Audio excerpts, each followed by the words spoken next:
Boa noite, Fernanda, tudo bem? Seja bem-vinda. Boa noite. Obrigado. Tudo bem? Tudo bem, tudo ótimo. Melhor agora te vendo e podendo falar contigo. Fica melhor ainda. Obrigada.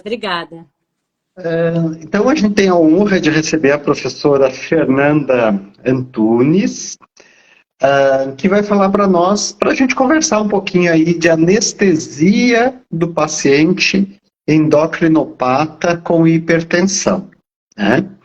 E aí depois que até me mandaram muitas perguntas aqui, algumas, tá? Que a gente faz um roteirinho e aí a gente sempre deixa surpresas, né? Para fazer para o convidado, sempre é importante. A professora Fernanda, gente, ela é formada pela Universidade Federal Rural do Rio de Janeiro, tem mestrado em Medicina Veterinária pela Federal de Viçosa, doutorado pela Universidade Federal do Rio de Janeiro, com ênfase em farmacologia básica, e pós-doutorado em farmacologia. E é professora associada de anestesiologia da Universidade Estadual do Norte Fluminense. E tem experiência na área de medicina veterinária com ênfase em anestesiologia animal. E, principalmente, né, anestesia em pacientes críticos, anestesia para cirurgia torácica, anestesia em grandes animais, TIVA, PIVA e animais silvestres. E tem uma coisa muito importante, além de tudo isso que eu falei, ela é mãe, ela é uma amiga muito legal, né? Ela gosta muito de ser professora, né? Porque tem muitas pessoas que são docentes, que estão na carreira, né? Mas tem que gostar, né? E tem uma risada maravilhosa e tem uma empolgação. Eu adoro pessoas empolgadas, então para mim isso é maravilhoso, tá, Fernanda, estar aqui contigo e você ter aceito esse nosso convite, tá, minha amiga? O que eu posso dizer depois de tudo isso, né? Tem tanta gente querida que já entrou aqui, né, Mauro? E a risada realmente, ela é... Já me convenci que ela é contagiante, como a Milena me disse, como o Hugo falou, que é o melhor do currículo, é a risada. E eu acho que traduz exatamente o que você falou, a paixão pela sala de aula, né, de ensinar. Eu não tenho como dimensionar isso, né? É realmente assim, é vocação. Eu sempre quis e me sinto realizada hoje. As coisas que eu sempre falo, né? Passear por esse mundo aí traz o privilégio de conhecer pessoas queridas, né? Como você, como o Hugo.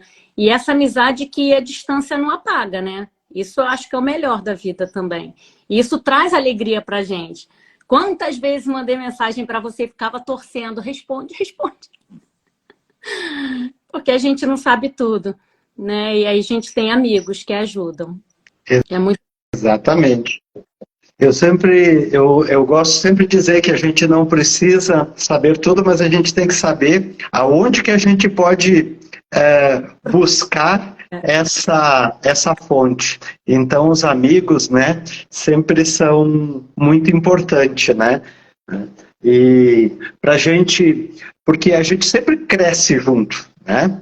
E o objetivo, né, essas lives, né, as pessoas, eu sempre falo que os objetivos das lives principalmente para me aprender. Então tem aquilo que eu não sei, eu gosto de convidar, eu disse assim, é uma oportunidade, né, de eu explorar os meus amigos. Eu sempre brinco, né, fazer uma exploração. É muito bom, é muito bom. Obrigada pelo convite. Muito bem, gente. Então, quem gostar, mande os coraçãozinhos, compartilhe, mande as perguntas, né? Tem muitos amigos aqui que estão presentes, agradeço muito a presença de todos. Fernanda, então vamos começar o tema, eu acho que esse tema de hipertensão, para nós que trabalhamos com endocrinopatia, ele é muito importante, por quê? Porque a hipertensão acompanha grande parte, eu sempre digo, se você atender um paciente hipertenso, ele é um endocrinopata, até que se prove o contrário. É claro que nós temos a hipertensão renal, de origem renal, a hipertensão cardíaca, podemos ter uma hipertensão primária, mas a endocrinologia é importante. Então, eu brinco, né? Quando que eu devo suspeitar de uma endocrinopatia? Sempre, porque provavelmente eu tenho uma hipertensão no paciente, eu tenho um aumento de enzima hepática, então eu tenho que lembrar. E muitas vezes quem trabalha com endócrino, com clínica, acaba esquecendo da hipertensão e das alterações que essa hipertensão faz nesse paciente, né? Então, a minha primeira, para a gente começar aí, o que essa hipertensão faz num paciente anestesiado? Vamos supor, né, que eu estou com um paciente hipertenso, que eu não identifiquei direito e só descobri que ele é hipertenso, ou pior, porque a gente não tem o que em humanos ainda não tem essa rotina de uma avaliação pré-anestésica feita pelo anestesiologista. Normalmente é o clínico que faz e daí vai anestesiar, quando vai anestesiar chega aquela surpresa. E aí? O que eu faço? Então, na verdade, você sabe muito melhor do que eu as surpresas que a rotina me traz, né? Você sabe disso. Quando eu chego, temos uma cirurgia. E aí, quando eu chego, eu sei qual é, né? Eles não me dão nenhum tempo para me preparar psicologicamente aqui, não. Você conhece bem o cirurgião daqui, né? Ele é pegadinha todo dia. Então, você chega e fala, né, é hipertenso, é uma adrenalectomia. O que eu posso fazer para não piorar ainda mais, né? A gente sabe do impacto que uma hipertensão é capaz de fazer. A gente se preocupa muito com a parte renal, mas existem outros impactos, né? Eu falo muito do fígado também, na minha aula da pós-graduação. Se a gente reduz o fluxo na artéria renal, a gente aumenta o fluxo na porta, no sistema porta. Eles são interligados diretamente. Então, a mesma questão da força, né? Quando eu tenho uma hipertensão, eu estava vendo a live aqui do Rodrigo, né? Do professor Rodrigo, e eu também gosto muito de cardio, eu só não tenho tempo para estudar muito, mas eu gosto muito. Gosto muito de endócrino, você sabe disso também. E aí, esse esforço cardíaco, porque a resistência vascular ela é maior. Então, esse esforço cardíaco também é maior. Então, o impacto é muito difícil a gente, assim, achar que apenas um órgão está sendo afetado, quando, na verdade, esse paciente está todo comprometido. Principalmente naqueles casos em que não vem compensado, não vem equilibrado para a gente. Quando vem de um bom endócrino, a gente sabe que ele vem controlado. Mas quando não vem, quando vem já é uma preocupação, quando não vem é pior um pouquinho, né? A gente aí não, eu trabalho com muita tranquilidade, mas é uma coisa que me deixa tensa, né? Você brincou, para a professora Fernanda tudo é fácil. Eu tento falar que é fácil para ver se eu me convenço que é fácil, primeiro, e para não deixar o proprietário mais assustado, porque cirurgia, querendo ou não, não é uma coisa que assusta. O que assusta sempre ao tutor é a anestesia. Porque se morrer, morreu na anestesia, né? Então, tudo está em cima da gente. Então, se a gente não mostrar um pouco de tranquilidade na abordagem desse paciente, a gente acaba agravando ali toda essa energia ali em volta desse animal. Você sabe bem disso, né? Você me ajudou muitas vezes nos pacientes que vieram para cirurgia aqui, né? Os endocrinopatas, né? Tinha que ser com você. Então assim, é uma preocupação, sim.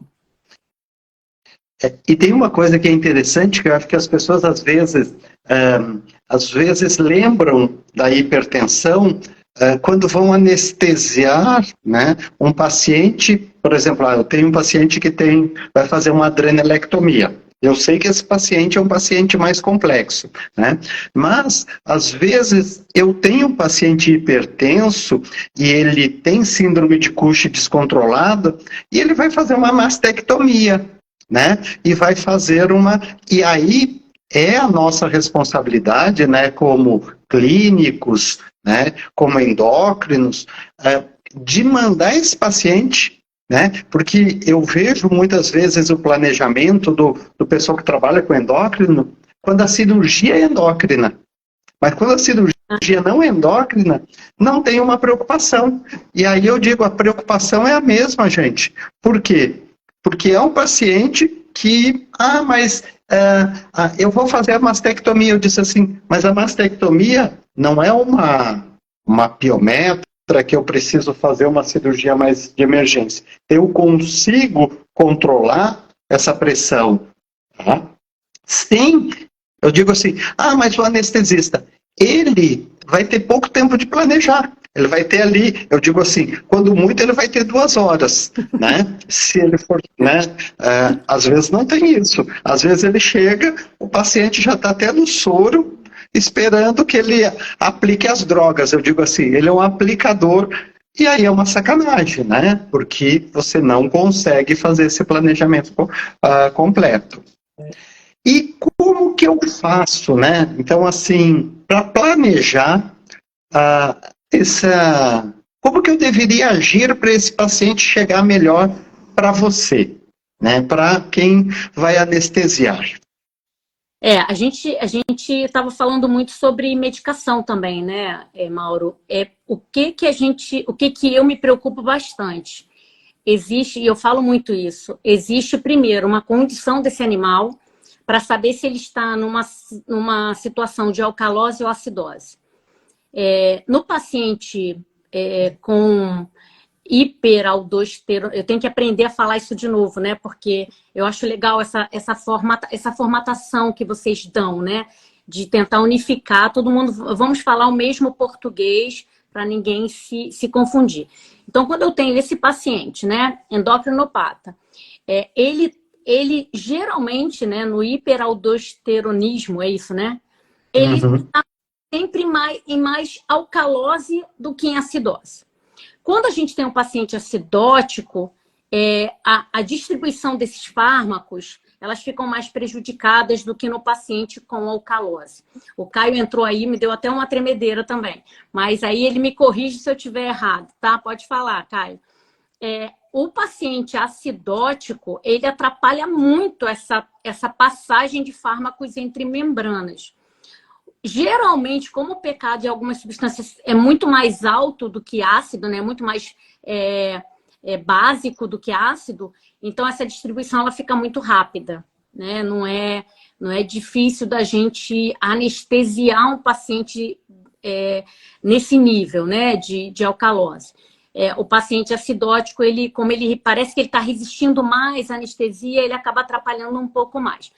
Mas a questão principal é normalmente a medicação que esse paciente está tomando durante a vida dele. Ele toma uma medicação que ele vai, né? Ele é endocrinopata, ele vai tomar o resto da vida. Né? E aí o que acontece? A preocupação do jejum alimentar, do jejum hídrico, junto com o jejum medicamentoso. Isso é uma coisa que me preocupa, porque às vezes o proprietário não faz porque faz conjunto com a comida, ou alguns colegas que têm um pensamento diferente do meu. Eu penso muito mais no sentido da farmacologia e da fisiologia do que, eventualmente, se aquela substância vai me atrapalhar ou não no meu protocolo anestésico. Eu, geralmente, não interfiro, né? Eu não peço jejum medicamentoso. E aí tem várias classes de fármacos que você, como endocrinologista excelente, na sua excelência que né? Tem lá de discutir com o cardiologista o que vai ser feito para esse paciente. Eu só preciso saber qual a classe que vai ser indicada para essa hipertensão arterial. E aí, de acordo com a classe desse fármaco, é o que eu vou modificar no meu plano anestésico. E aí se a gente é pego de surpresa, como você mesmo já me conhece, a gente tem que estar preparado e ter uma estrutura ali com bastante fármacos disponíveis para eu poder utilizar para esse paciente. O bom que nessas surpresas, geralmente a gente sabe mais ou menos o que as pessoas usam, né? Então, geralmente quando tem uma variação medicamentosa maior, né? Normalmente não se preocupa muito. É uma pessoa mais cuidadosa e que vai planejar. Senão a gente vai ter aí inibidor da ECA, bloqueador dos canais de cálcio aí como amlodipina, né? Então vai ser muito nesse sentido. Então, porque a minha preocupação, né, e isso eu discuto muito, eu digo assim, porque se eu tirar, eu dou um paciente que ele é hipertenso, ele tem mecanismo de hipertensão, e aí o que eu faço? Eu tiro os remédios de pressão dele 24 horas antes, para quê? Para ele ficar hipertenso. Sim, exatamente. Para ele ficar hipertenso, né? Exatamente isso que eu não gosto, né? Essa é uma das minhas principais preocupações, é exatamente isso. Não fazer o jejum medicamentoso, né? E aí, qual é o meu impasse maior, né? O que eu já vi muitas pessoas questionarem? Os bloqueadores os beta-bloqueadores. Nem se usa tanto, né? Eu acho que não se usa tanto beta-bloqueador, mas talvez não para o endocrinopata, mas para outro cardiopata eles usem, não sei. Mas assim, eu não vejo o uso do beta-bloqueador com tanta frequência. E as pessoas se assustam com o beta-bloqueador, né? Porque está bloqueando um receptor beta, que o beta está no coração, o beta está no pulmão, e o que vai acontecer se esse receptor ficar bloqueado? Aí eu falo, a gente sabe o que esperar de um fármaco desse. A gente não tem como prever se eu remover esse medicamento do arsenal medicamentoso desse animal, como ele vai se apresentar no dia seguinte. Isso é pior. Né? Então, é isso. Eu já sei o que esperar. Né? Eu sei o que esperar de um bloqueador dos canais de cálcio. Eu sei o que esperar de um inibidor da ECA, né, ou do inibidor do receptor ali da renina diretamente ali, né, que tem também esses outros fármacos. Então, eu sei como eles funcionam. Então, a gente consegue monitorar esse animal dentro desse cenário já conhecido. Então, eu não posso mudar isso. Mudar isso significa numa complicação ali transcirúrgica. Porque o beta-bloqueador, por exemplo, eu utilizo ele na minha... É claro que, por exemplo, pacientes com hipertrofia cardíaca, né, arritmias, miocardiopatia hipertrófica nos gatos, arritmias, os beta-bloqueadores são mais utilizados. A gente tem utilizado o beta-bloqueador como uma ferramenta para controlar, praticamente é só o que nos ajuda a controlar bem a pressão em pacientes com feocromocitoma, né? Que é o paciente mais difícil, né, para a gente mandar para um cirurgião, porque muitas vezes ir para anestesia, e aí, muitas vezes esse feocromocitoma, todo mundo fala, para cirurgia, não, ele passa por um procedimento anterior, que é a anestesia para uma tomografia, né? E eu digo que isso é o nosso primeiro teste. Por quê? Porque ela vai ser mais curta, então vai ser o nosso primeiro teste do que nós podemos melhorar para o dia da cirurgia. Né? Então esse é um paciente que a gente consegue saber o que vai acontecer, porque é importante a gente fazer esse planejamento aí. Passou, mas depois eu faço essa pergunta aqui. Existe, né? Porque assim, você falou ali na acidose, né? E o bom que para a gente, a maioria dos pacientes acidóticos, né? Que estão com uma acidemia, eles estão mais hipotensos, né? Então essa é uma chance melhor para nós, né? Eles estão mais para hipotenso do que para hipertenso, né? Teoricamente, né? Sim. E eu tenho medicamento anestésico, por exemplo, eu tenho hoje medicamentos que causam hiperglicemia, né?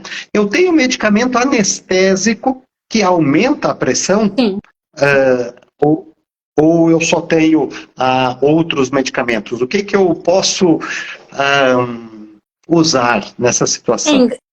E é engraçado, né? Porque assim, parece até meio contraditório, né? Porque os alfa-2 agonistas, eles são hipotensores, né? A classificação deles, eles são normalmente drogas vasodilatadoras com hipotensão e bradicardia, né? Ponto. Mas a gente tem um alfa-2, que é a dexmedetomidina, que chegou no mercado, cresceu o uso da dexmedetomidina nesses últimos tempos aí por conta da anestesia total intravenosa, e ela é hipertensora. É um fármaco com esse efeito hipertensor sem taquicardia. Só que a gente consegue titular. O que é titular? Se eu trabalhar com uma dose baixa, eu não vou ter tanta hipertensão nesse paciente. Mas é o que eu falo assim, carta na manga, né? O que é uma carta na manga? A gente espera nesse paciente que ele apresente um quadro hipertensivo durante a anestesia. E aí é mais fácil eu controlar ele fazendo vasodilatação, né? Eu tento controlar a hipertensão no transcirúrgico. Eu tenho substâncias para fazer isso. Mas se ele também fizer hipotensão, eu tenho um fármaco como a dexmedetomidina, que eu posso também utilizar sem maiores problemas, porque a frequência cai, ela não sobe, né? Porque o que a gente tem de complicação também na hipertensão?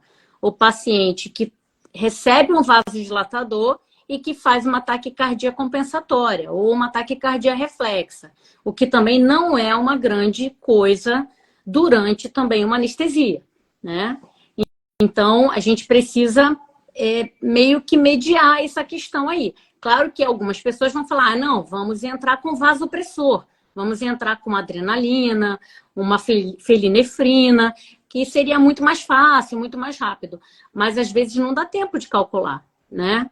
Para você fazer uma solução, porque tem que entrar numa infusão contínua. Então, enquanto o seu colega, né, um colega seu ali, um auxiliar de sala está preparando uma bomba, a gente precisa interferir rápido. Não é um paciente que a gente tem tempo para pensar, né? Você sabe bem disso. A gente fez aquele macroadenoma hipofisário, que o sucesso daquela cirurgia foi seu. Não sei se você se recorda, né? Ao final do procedimento, não sei se você lembra, o sódio estava nas alturas. E era, assim, praticamente impossível. Eu nunca tinha ouvido falar naquele colírio, desmopressina, né? Se eu não me engano. Eu nunca tinha ouvido falar. Não tinha sido, né? Não tinha sido apresentado. E a ação imediata do medicamento. E é exatamente isso que às vezes a gente precisa, de uma ação muito mais rápida, né? Então, na hora, você só tem tempo de pensar, a gente faz e torce para dar certo, né? Oi, teve um barulho aqui. Tranquilo.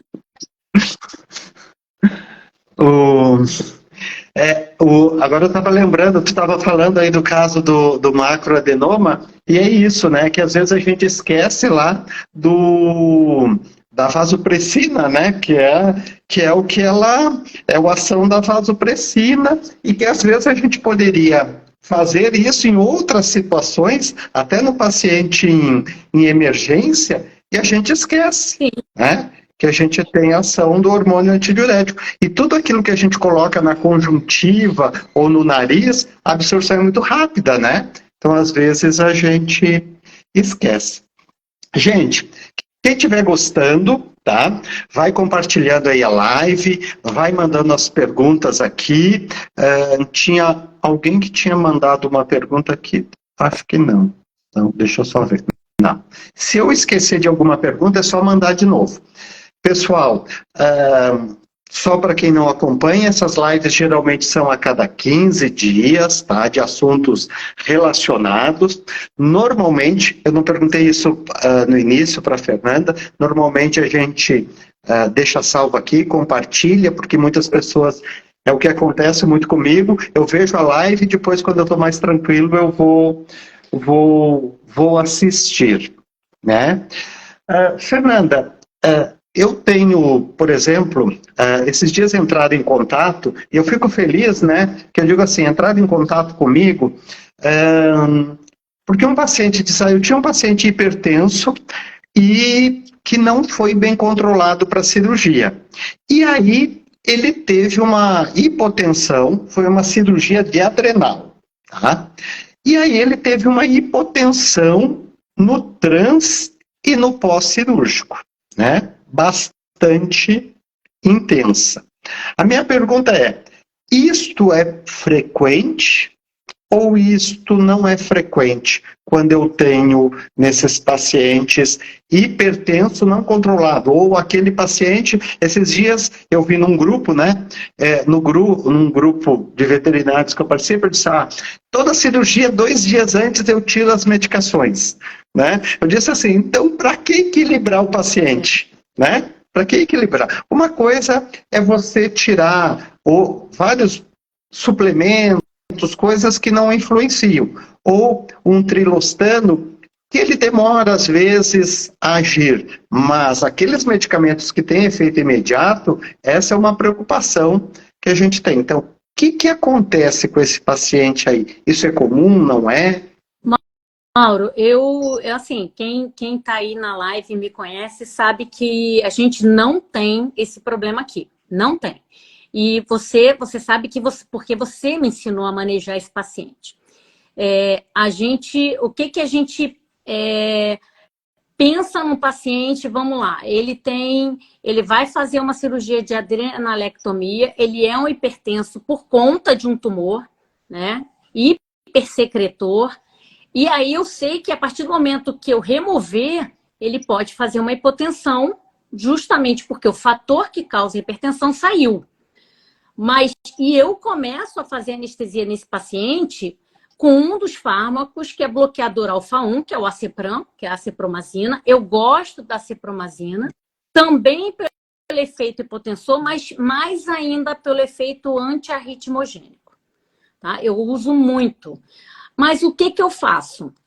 Nesse paciente não controlado, eu tenho muito costume de usar opioide-me, tipo morfina ou fentanil.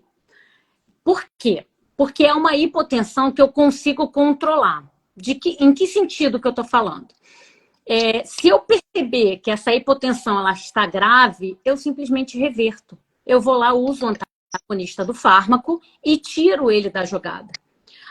Mas e a analgesia? Olha, a analgesia a gente resgata depois, com qualquer outro fármaco analgésico.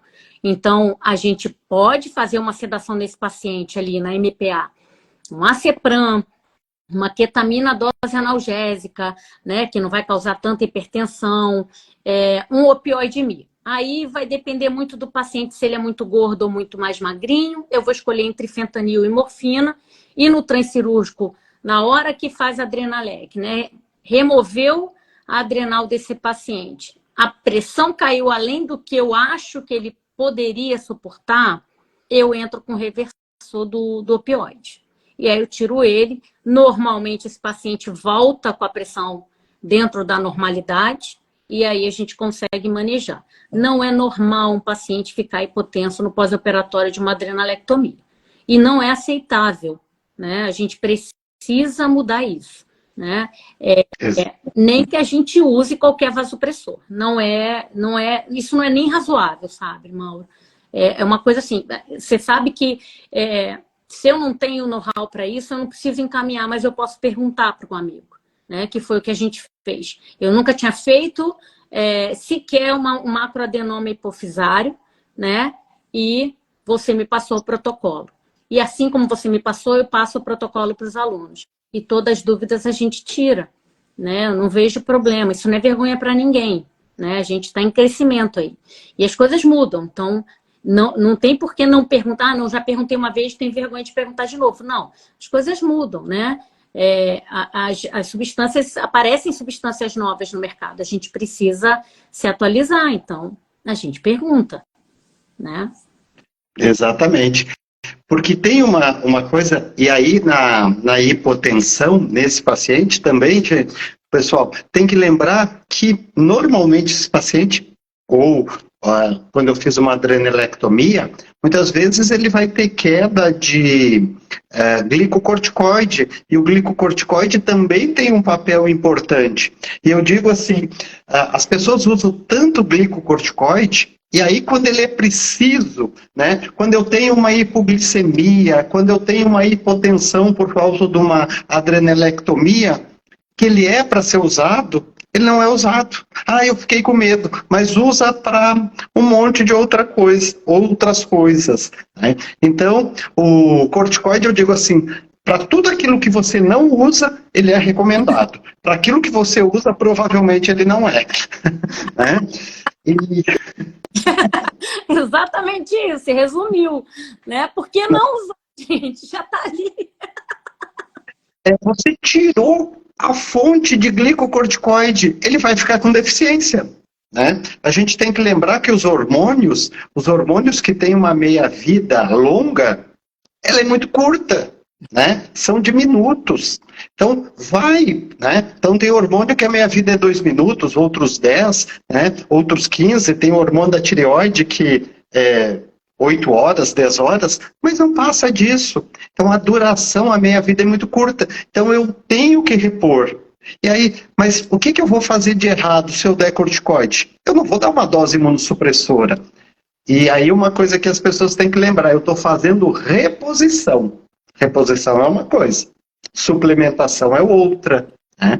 Então, esse paciente era um paciente que estava hipotenso, ele estava hipotenso e não foi utilizado, teve uma hipotensão transcirúrgica, teve uma continuação da hipotensão, uma deficiência de glicocorticoide e uma coisa que a gente fala muito, né? Se ele está hipotenso, não vai ser com água que eu aumento a pressão, né? Que é uma outra coisa, né? Que as pessoas dão água para aumentar a pressão. Né? Eu sempre brinco.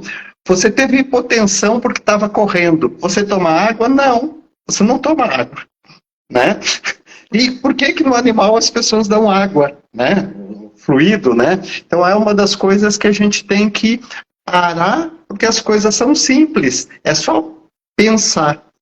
E planejar, eu sempre falo nas minhas cirurgias, né? Quando eu encaminho o paciente para a cirurgia, eu penso em todas as complicações que vão dar. E daí, por que não dá? Porque você planejou. Por que não teve a complicação? Porque tu já planejou que aquilo pode dar errado, né? Então, esse é um ponto importante. Tem uma pergunta que veio aqui no balãozinho. A pessoa diz assim, ó, eu sei que não é o foco da live. Mas a gente tem também hipertensão pulmonar, né? Porque quando a gente colocou hipertensão, eu pensei em hipertensão sistêmica, né?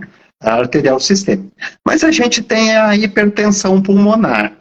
E a hipertensão pulmonar deixa eu voltar aqui para a pergunta. A hipertensão pulmonar é tratada com sildenafil.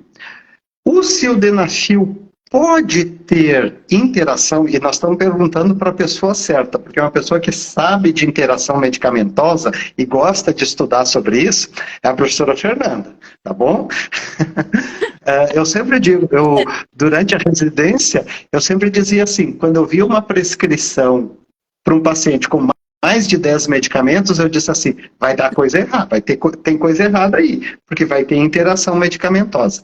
O sildenafil, que a gente utiliza muito na rotina para controle da hipertensão pulmonar, tem drogas que eu não posso usar? Devo tirar ela antes? Essa é a pergunta. Acho que é isso. Obrigado. O mecanismo de ação do sildenafil é pela fosfodiesterase vascular. Então, assim, ele normalmente não dá interação medicamentosa com os fármacos que a gente usa para sedação. Ele vai alterar, talvez, algum analgésico que utilize proteína G, que é o caso, por exemplo, do opioide. Se você usar junto, talvez você tenha interação medicamentosa, mas pelo mecanismo de ação dele. Eu não retiraria, eu não removeria o sildenafil num paciente controlado, tá? Mesmo que vá ser para fazer, mesmo que seja para restaurar o fluxo da pulmonar. Ele vai operar a artéria pulmonar, ele tem uma estenose de artéria pulmonar, eu estou controlando, ele vai para uma cirurgia para resolver o problema. Eu não retiraria. Tá? Por quê? Porque a gente, né, Mauro, o que acontece com essa hipertensão pulmonar? A gente também tem tipos de hipertensão pulmonar. A gente tem uma classificação da válvula pulmonar que ela pode ser, vou falar de uma forma bem mais didática, bem mais grosseira. Tá? Ela pode ser no sentido longitudinal ou transversal. Num dos casos, a técnica operatória que a gente faz não resolve o problema da hipertensão pulmonar. Porque às vezes o cardiologista ou a cidade onde esse animal vem, ele não consegue fazer essa classificação da estenose da artéria pulmonar. Então, se ele tem um exame de imagem que ele não consegue classificar o tipo de hipertensão pulmonar, a gente vai usar o protocolo padrão. Porque você tem o balão ou você tem aquela forma de entrar com a pinça e desgarçar. A gente usa a pinça de desgarçar aqui. Então, se for o outro tipo, ele não resolveria o problema dessa hipertensão. E aí esse paciente vai continuar com a hipertensão. Ele vai morrer? Não vai ter problema nenhum, só que o procedimento cirúrgico não vai resolver o problema da hipertensão. Então, mantém o sildenafil.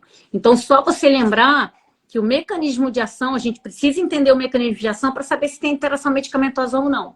Tá? Geralmente, com a fosfodiesterase não tem com nenhum. Mas só se tiver com uma dose muito alta, talvez com aqueles que utilizem a proteína G ali na célula, que talvez você tenha uma interferência de potencialização, que seria o opioide. Na dúvida, você reduz a dose, né? Aí você não vai ter, se tiver alguma complicação, ela não vai ser exacerbada, ela vai ser atenuada porque a dose usada foi baixa. Porque o que acaba tendo a hipertensão pulmonar, né? E aí os pacientes endocrinopatas cardíacos de várias, se ele chegar com a hipertensão pulmonar, é mais um complicador ali para troca, né? Que a gente tem ali durante a cirurgia. Não, e ele, Mauro, uma hora esse paciente com hipertensão pulmonar, ele vai ser hipertenso. Ele vai desenvolver, ele vai ter remodelamento cardíaco. Se ele não tem hipertensão sistêmica, ele ainda não apresentou porque ele usa o sildenafil. Mas ele vai apresentar, né? Porque é uma compensação, o esforço cardíaco está grande. Então, ele vai acabar se tornando um paciente hipertenso pela alteração cardíaca dele, provavelmente. Muito bem. Tem uma pergunta aqui sobre interação. As pessoas falaram interação. Gente, a Juliane, os pacientes que estão em uso de óleo de canabinoide para procedimento anestésico, você recomenda a suspensão antes? Tem alguma interferência no protocolo? Essa é uma pergunta para minha aluna de mestrado, Tereza. Ela sabe tudo sobre CBD. Tem coisas que a gente passa para o outro, porque o HD nosso não está muito bom. Assim, na grande maioria das vezes, o que a gente precisa entender? Os receptores do CBD, eles são muito parecidos com os receptores opioides. Então, a gente não usa associado com nenhum opioide, tá? Porque existe essa interação ali, semelhança de receptor, tá? Eles são muito parentes, assim, tá? Então, assim, quando vem um paciente, mesma coisa, não faço jejum medicamentoso, porque esse paciente, ele veio subindo dose, a gente vem regularizando dose de CBD, a gente vem trabalhando aqui em alguns experimentos com essas classes, né, de CBD em várias concentrações com THC, a gente vem fazendo isso em cooperação com o Laboratório de Farmacologia da UERJ, mas o que eu sei até o presente momento é essa interação com receptores opioides. Existem outros medicamentos ali a nível de serotonina que pode ter uma interferência, mas ainda não está claro para mim isso daí. Se a Tereza tiver online, se ela tiver alguma informação, ela pode colocar no balãozinho aí, se eu tiver errado ela já me corrige, tá? Mas CBD geralmente é com opioide. E aí, opioide, normalmente, opioide Mi. A gente não tem tanta interferência com opioide kappa ou delta. Porque, por exemplo, ketamina atua em alguns receptores opioides, tanto Mi quanto kappa, delta, sigma. Então, a gente costuma não utilizar junto para não interferir, tá? Então, tem que pensar, ketamina tem ação em receptor opioide. Não é um opioide clássico, mas age em receptores opioides. Eu retiraria, né? Morfina, fentanil, meperidina e metadona. Eu não usaria junto com CBD. Muito bem. Então, de novo, né, para mim a coisa mais importante da medicina, eu sempre gosto de dizer, são as interações medicamentosas, né, que a gente pode ter, né? Então essa é uma das coisas importantes que a gente tem que pensar. Tem mais uma pergunta aqui, né? No balãozinho. Sobre hipertiroidismo, tá? Hipertiroidismo felino, tá?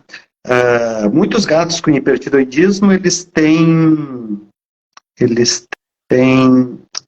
hipertensão arterial, tem miocardiopatia hipertrófica e hipertensão. A cirurgia de... Opa, só um pouquinho, que eu saí daqui do balão. Acho que a pergunta é a seguinte, tá? Tô lendo aqui, tentando entender. Muitas vezes, durante a cirurgia de retirada de tireoide, se manipula o vago ou receptores carotídeos. Qual é a interferência que pode ter aí na pressão? A pergunta é essa. Toda manipulação de vago, né, a gente tem o que a gente chama de estimulação vagal. Um paciente com hipertireoidismo, com hipertensão, ele vai dar bradicardia. Então, mas a gente, né, e isso assusta, né, também cirurgia para remoção do olho, a própria cirurgia para paralisia de laringe, para traqueia, que a gente, né, faz ali uma dissecção ali para colocar aquela prótese de traqueia, tudo isso assusta, justamente por conta do vago. As torácicas também, a gente vê ali passando, né, o frênico do lado ali, né? A gente abre o pericárdio e tá o nervo ali. Qualquer estimulação dessa vai fazer bradicardia. Nada muito assustador, porque você tem do outro lado, você tem o vago dos dois lados, né? O outro, teoricamente, tem que compensar. Em não compensando, a gente entra com atropina, que responde rápido. Só não vai responder se eu tiver lesão de tronco encefálico, por exemplo, se eu tiver uma lesão mesmo do vago. Eu fui tentar dissecar um tumor que tinha aqui e aí eu lesionei o vago, tá? Então a atropina não vai funcionar. Aí você vai falar, então o que eu vou fazer para aumentar a frequência cardíaca desse paciente que fez bradicardia? Aí você tem a escopolamina, você tem o glicopirrolato e na última opção aí você tem dopamina para estimular o coração, que é um agonista beta para tentar aumentar a frequência cardíaca. Mas isso não é uma frequência. Não é frequente, né? Mesmo naqueles tumores, eu quando penso em tireoide, penso em tumores grandes de cães, né, que são aqueles carcinoma que acabam englobando e que tem que dissecar. A gente não vê muito isso, né? Eu, pelo menos, dos pacientes que eu acompanhei, eu não estou lembrando, né? Não é muito frequente. É mais teórico do que frequente, né? A pessoa tem que ter experiência para fazer uma coisa dessa, né? Porque senão realmente vai complicar. Muito bem, tem mais uma pergunta aqui. A dose alta do CBD, não sei nem falar, tá? Eu ainda estou me atualizando. Pode causar hipotensão? Pode usar fenotiazínico, dose baixa? Com CBD? Isto. Porque a pergunta é assim, a dose alta do CBD pode causar hipotensão. Acho que isso é uma afirmação, tá? Eu estou entendendo assim. Pode usar fenodiazínico dose baixa nesse paciente? Olha, vamos conversar sobre isso. Toda substância que você usa no seu dia a dia, que causa uma hipotensão, ela necessariamente tem que fazer uma taquicardia compensatória. Olha só, o débito cardíaco, ele está diretamente relacionado à frequência cardíaca, né? Qual é a principal terapêutica até do professor Mauro? Né? Esse paciente hipertenso, né, professor? A gente tem que reduzir a frequência, mas reduzir junto a pressão, mas reduzir junto a frequência cardíaca, certo?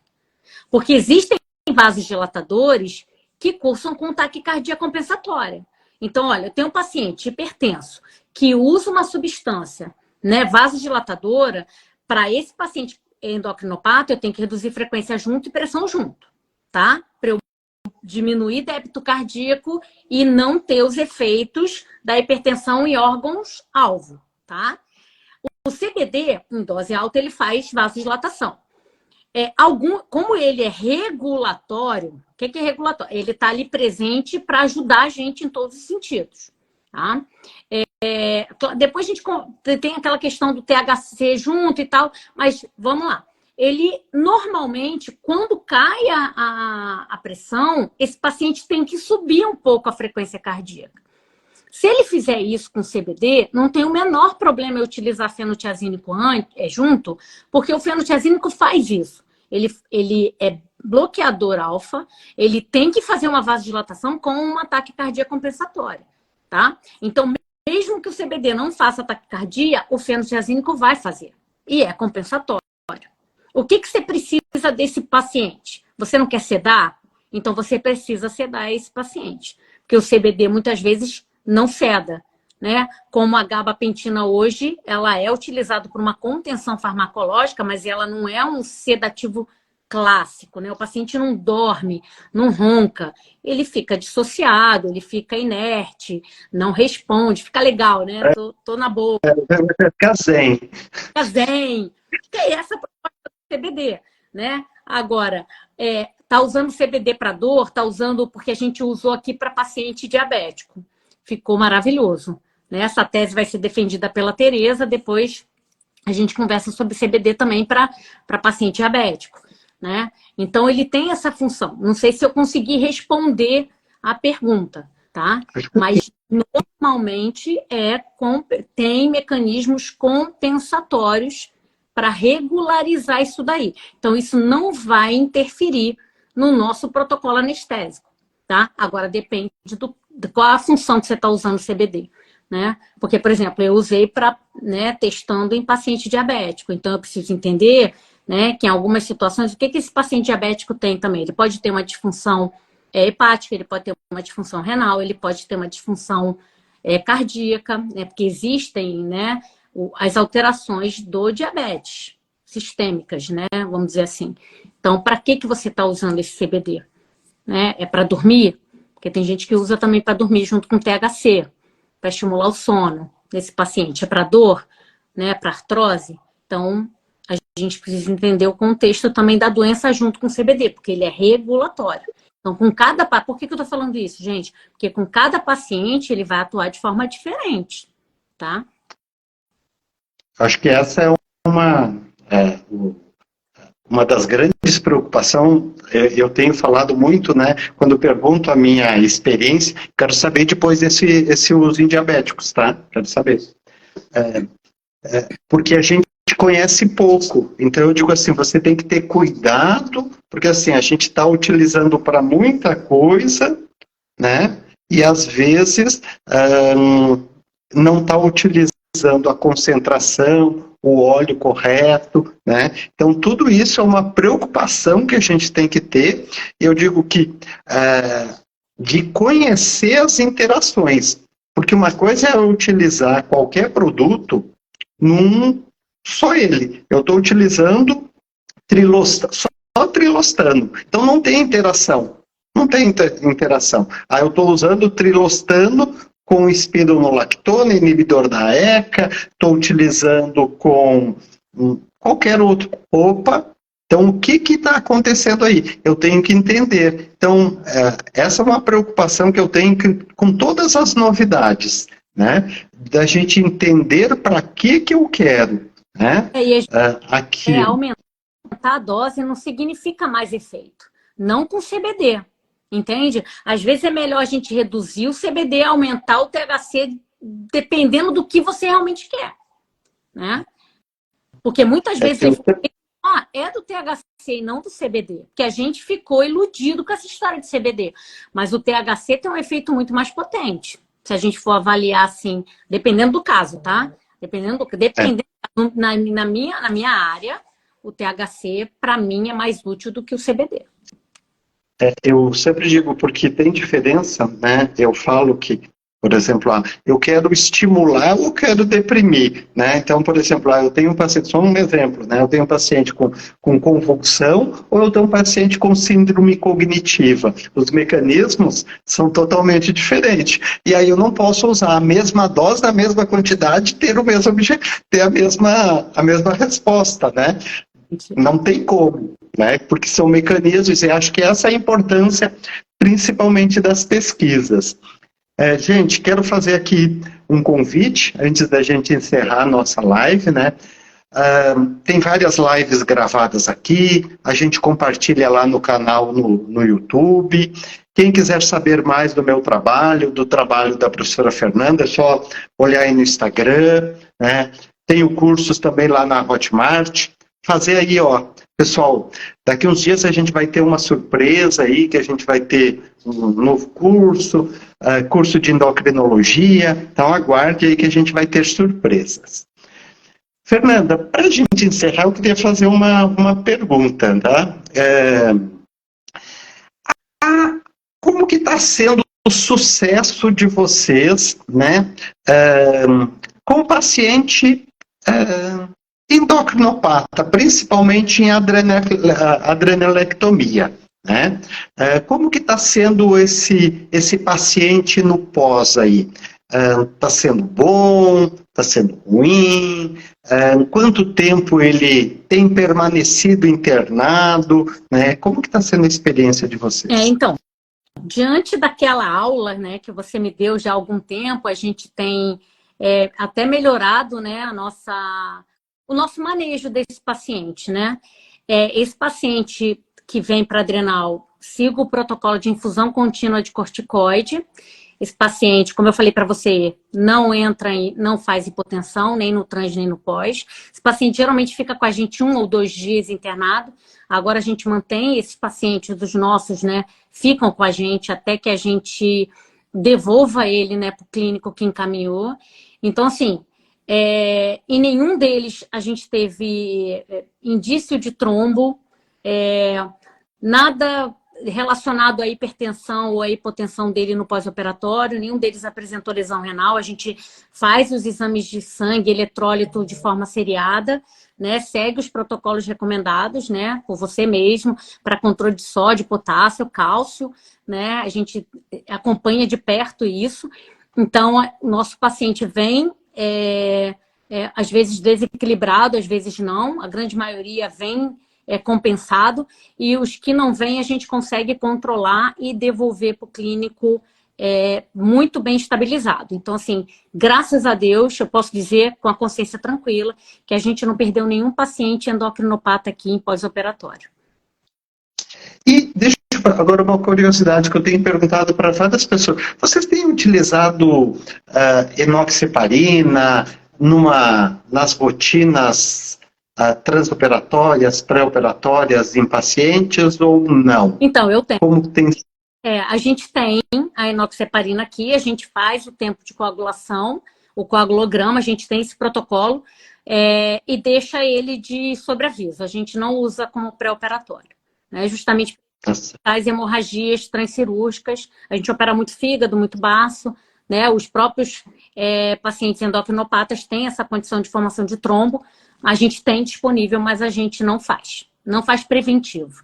A gente espera porque o mecanismo de ação é bem rápido, a gente consegue identificar, a gente tem tomógrafo no prédio, então a gente tem uma assistência de imagem muito boa. Então a gente não faz preventivo, a gente teve um caso de trombo no transcirúrgico de uma cirurgia de fígado, mas a gente conseguiu reverter com a enoxaparina.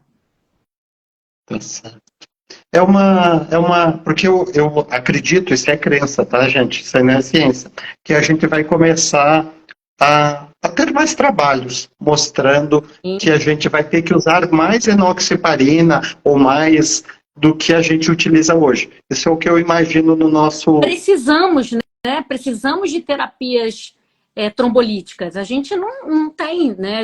A casuística até do professor Charles, ela é pequena ainda, assim. Ele trata, mas ainda assim o N é pequeno. A gente precisa aumentar esse N. Né? E vai ter, acho que tem uma pessoa aqui do Brasil que está fazendo um trabalho que indica que a glicemia pode ser um indicativo de monitoramento contínuo, Acho que vai sair algum trabalho aí que a glicemia pode ser um indicador de que está formando trombo, tá certo? Pode. As variações, ele é né? formador de lactato, né? Ele é precursor de muita coisa. Acho interessante isso. Né? Vai ser... Porque a gente precisa de uma ferramenta fácil e rápida, né? Vou dosar dímero D, não tá aí, né? Gente, Fernanda, muito obrigado. Várias pessoas rodaram aqui, né? Eu entendo que muitas vezes as pessoas... E depois a gente vai recebendo, muitas vezes, as pessoas que estão assistindo a live no outro dia, no meio-dia. O meio-dia é um horário que as pessoas assistem live, elas estão almoçando e estão assistindo. Que bom. Fernanda, muito obrigado, tá, por ter aceito o convite, muito obrigado por tirar as minhas dúvidas, tá certo? Quero te encontrar breve. Obrigado por aceitar todos os meus convites, né? Eu sou meio chato, né?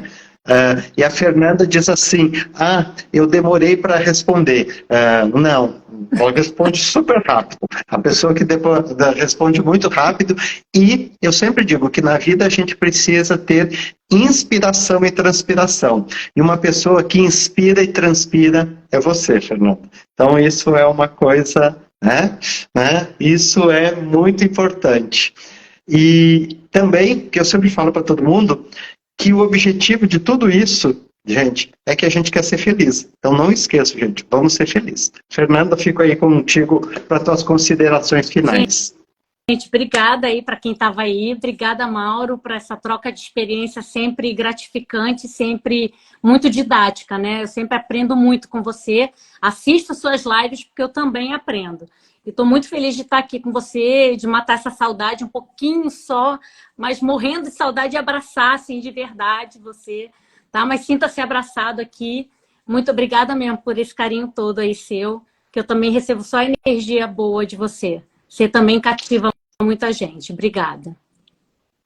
Muito bem, gente. Então, encerra. A gente tem que encerrar porque eu tenho que me preparar agora para torcer contra o Flamengo, porque eu sou gremista. Tá? Então, faz parte também. Eu sei que quem é do Rio aí vai querer me matar nesse momento, mas faz parte. Tá bom, gente? Um grande beijo, um grande abraço. Fiquem com Deus e muito obrigado, tá? Com Deus. Tchau, tchau. Tchau.